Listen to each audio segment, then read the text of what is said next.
Le petit débrief de cette défaite de l'Allemagne.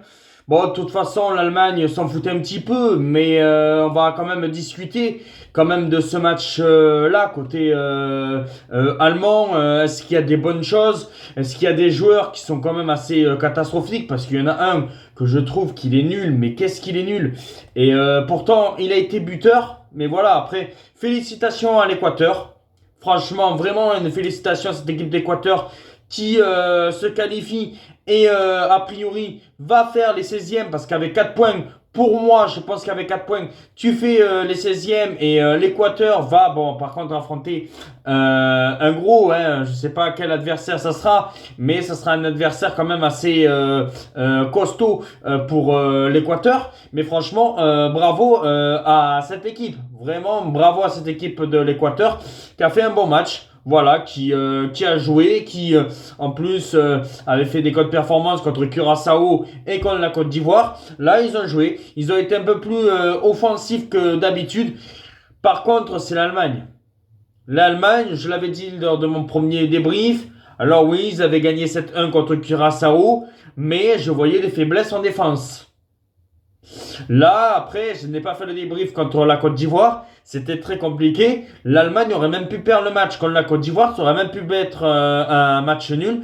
Et bon, finalement, l'Allemagne avait gagné contre la Côte d'Ivoire et gagné contre Curaçao. Et là, cette défaite, ça me garantit que bon, pour moi, je pense que l'Allemagne, comme ils sont premiers, va peut-être aller en huitième de finale de la Coupe du Monde. Mais dès qu'ils vont affronter, je ne sais pas si ça va être la France ou une équipe un peu plus corsée, pour moi, l'Allemagne, ça passera pas.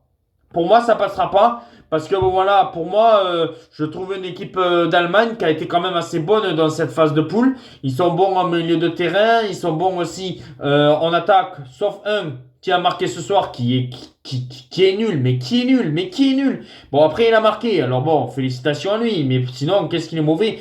Mais pour moi, l'Allemagne, c'est la défense. Voilà, Schottosberg, si je dis pas de bêtises, ou je le prononce mal, est forfait pour la suite de la compétition. On a vu Rudiger. Rudiger, je le trouve pas oufissime non plus. Alors oui, bon, c'est normalement la défense qui va être en place pour le prochain tour. Mais pour moi, la défense allemande me fait très peur. Voilà, me fait très peur. Et après, oui, bon. Voilà, je vais dire, hein, mais c'est Sané. Sané, alors qu'il a marqué à la deuxième minute, mais après, il a des occasions, Sané. Il a des occasions, c'est pire qu'Ousmane Dembélé. C'est pas possible. Le roi Sané, ça n'a pas été le king du tout ce soir. Alors, oui, il a marqué un but, mais qu'est-ce qu'il est nul! Mais moi, je le trouve nul. Et je sais pas pourquoi, Sané est toujours titulaire dans cette équipe. Voilà. Pour moi, je pense que tu aurais pu trouver un meilleur joueur que Sané dans ton équipe. Parce que je pense que Sané, face à une grosse équipe, ben s'il attend la 10e occasion pour la mettre, alors là, il a marqué très vite. Il a marqué d'entrée de jeu et puis après, il a eu 10 occasions qu'il ne les a pas mis au fond. Bon, non, je dis ça, je sais pas combien il a eu d'occasions, mais il a eu des occasions qu'aurait pu le mettre. Et ça aurait été un tout autre match. Parce que s'il avait marqué un autre but, peut-être que l'Allemagne aurait fait au moins match nul.